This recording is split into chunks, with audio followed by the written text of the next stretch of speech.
Oi pessoal, nessa aula a gente vai estudar sobre um jogo desenvolvido por estudantes da Universidade Estadual de Feira de Santana e que foi apresentado na conferência SB Games de 2015.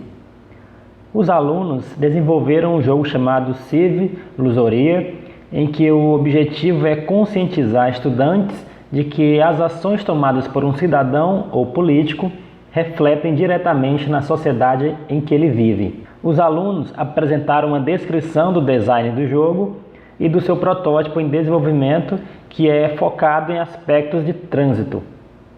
Também foram mostrados alguns resultados parciais e lições aprendidas durante o processo de desenvolvimento. Introdução. A aprendizagem de elementos de cidadania é um tópico frequentemente deixado em segundo plano nos currículos escolares. Enquanto que no cenário sociopolítico brasileiro, várias manifestações populares ocorrem todo ano. Embora positivas em alguns aspectos, muitas dessas manifestações apresentam uma rejeição à política, como uma forma de solução dos problemas da sociedade, o que acaba dando espaço para soluções autoritárias. Nesse sentido, deve haver um incentivo popular para a compreensão da cidadania e política, a fim de termos uma sociedade mais fraterna e democrática. Algumas iniciativas já seguem esse caminho. É o caso, por exemplo, do Int Educa Trânsito, que é um jogo que simula o trânsito de uma cidade e ensina os jogadores sobre legislação básica de trânsito, dessa forma incentivando a educação no trânsito. Em outro contexto, temos o jogo Politicians, que trabalha conceitos de política e cidadania entre o público jovem. Tá, mas como foi feito o jogo? Para o desenvolvimento do jogo, o primeiro passo foi a organização dos aspectos que seriam abordados dentro do jogo. A equipe responsável pelo desenvolvimento documentou as características desejadas para cada aspecto relacionado à cidadania. De início, houve uma separação de diferentes aspectos: trânsito, educação, cultura, saúde e poluição. Com as características detalhadas, a equipe percebeu a necessidade de concentrar esforços em um aspecto por vez. O primeiro a ser trabalhado foi o aspecto de trânsito. Em seguida, a equipe avançou para o segundo passo, que consistia no desenvolvimento do jogo em si. Nessa segunda etapa foram utilizadas práticas específicas para o desenvolvimento dos videogames, isso é, design de histórias, design de interfaces, modelagem de personagens e cenários, prototipação, desenvolvimentos com engines de jogos e testes manuais. Uma observação aqui: engine é um programa de computador ou um conjunto de bibliotecas que serve para simplificar e abstrair o desenvolvimento de games. Voltando aqui, a simulação do trânsito no jogo envolveu a replicação dos cruzamentos mais importantes da cidade em questão, que foi Feira de Santana, desenvolvimento da inteligência artificial dos carros e a interação entre carros, pedestres e semáforos. O desenvolvimento do jogo está sendo feito em Unity, que é uma engine de licença de uso gratuito, que possui uma comunidade ampla de desenvolvedores, além de vários tutoriais disponibilizados no site do engine. Assim como o projeto de software comum, desenvolver jogos é um processo complexo que envolve várias etapas. Então, várias práticas podem ser aplicadas para facilitar esse processo, desde métodos ágeis até ferramentas que auxiliam o gerenciamento do projeto. O Game Design Document, o GDD, é uma dessas práticas. Ele é um padrão para descrever as características de um jogo, como controles, interfaces, personagens, armas, golpes, inimigos, fases e outros aspectos gerais do projeto. Ele permite que a equipe de design e a equipe de desenvolvimento possam trabalhar de forma mais sincronizada. Para simplificar o processo do GDD, alguns desenvolvedores da equipe sugeriram usar o Game Design Canvas, o GDC. No GDC, um canvas tem a finalidade de tornar o design mais prático e leve, além de mais fácil de visualizar. O GDC ele oferece as seguintes vantagens: dá uma visão geral de todo o projeto, com ele tem menos burocracia e documentação, com ele há mais interações entre os indivíduos e colaboração entre os envolvidos, tá? E isso melhora a comunicação da equipe. Com ele também a capacidade de resposta a mudanças, assim uma resposta rápida a mudanças, e por fim mais clareza, uma vez que ele é visual. Dada essa vantagem, a equipe decidiu usar o GDC. Concluindo o segundo passo do projeto, eles avançaram para o terceiro e último passo, que foi a distribuição do jogo para professores e estudantes, para que eles possam aprender com o jogo a importância do papel de cada cidadão e dos cuidados com a cidade.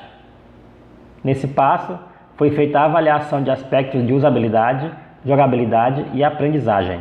Concluindo o segundo passo do projeto, os autores do trabalho e do jogo idealizaram um terceiro e último passo, na qual a distribuição do jogo seria feita para professores e estudantes, para que eles possam aprender com o jogo a importância do papel de cada cidadão e dos cuidados com a cidade. Nesse passo, seria feita uma avaliação de aspectos de usabilidade, jogabilidade e aprendizagem. Agora veremos de maneira resumida o design do jogo com base no Game Design Canvas, que foi utilizado no projeto dos alunos. Civil Illusory é um jogo que simula atividades dos habitantes da cidade de Feira de Santana, podendo apresentar um cenário caótico e utópico, definido a partir de um medidor de satisfação da população da cidade. Esse projeto ele tem gráficos em 2 dimensões e sua jogabilidade é point and click, apontar e clicar. O jogo ele é voltado para crianças e adolescentes com idade entre 9 e 17 anos. Mais especificamente, o jogo foi criado para estudantes de escolas públicas e particulares.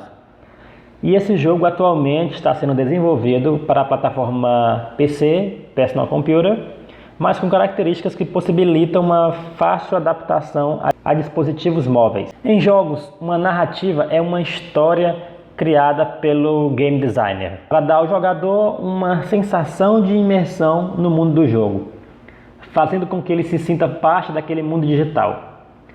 Uma boa narrativa também trata de dar boas dicas aos jogadores sobre o comportamento esperado deles a cada momento do jogo.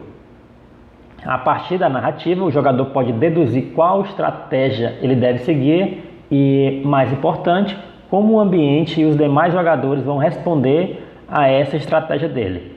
No nosso estudo de caso, a narrativa do jogo é a seguinte: a cidade de Feira de Santana, na Bahia, foi escolhida para testar durante 6 meses um novo modelo de gerenciamento e controle dos recursos e equipamentos públicos da cidade.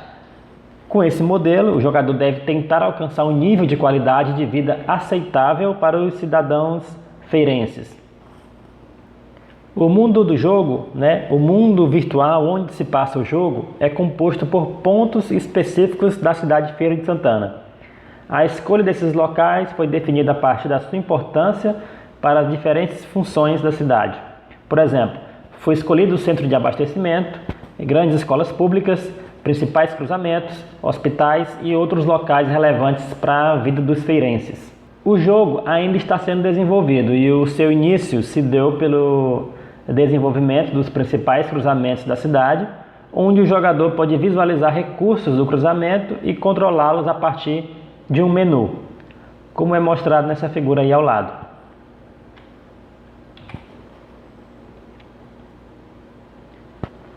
O personagem principal, que é utilizado pelo jogador, é contratado pela prefeitura municipal para participar da equipe de gestores responsáveis pela aplicação do projeto inovador de gerenciamento dos recursos públicos. Jogabilidade. Jogabilidade em computação é um termo usado na indústria de jogos eletrônicos que ela inclui todas as experiências do jogador durante a sua interação com o jogo e também pode descrever a facilidade na qual o jogo pode ser jogado, a quantidade de vezes que ele pode ser completado ou a sua duração.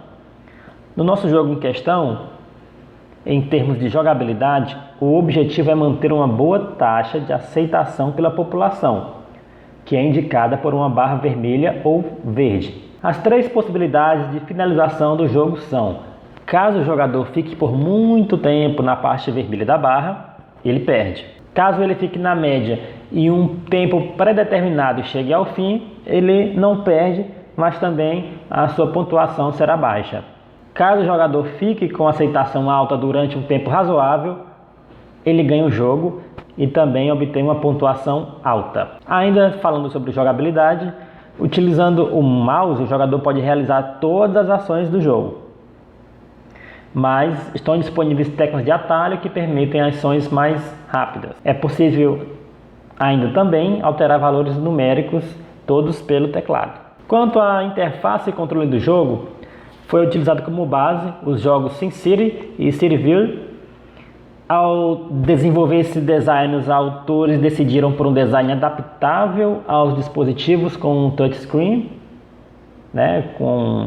que permite você tocar na tela e o dispositivo realiza as ações. Também com botões grandes para facilitar o toque e com recursos que permitem alterar o valor sem a necessidade de um teclado. Como o jogo está sendo desenvolvido inicialmente para PC, foram definidos alguns atalhos para ajudar na jogabilidade dele. O M serve para mostrar o mapa, o E para mostrar estatísticas, o Space, que é o espaço do teclado, ele serve para mover a câmera até o objeto selecionado, e o ESC para abrir o menu do jogo. O menu do jogo ele é bem simples e o jogo é suspenso quando ele é aberto.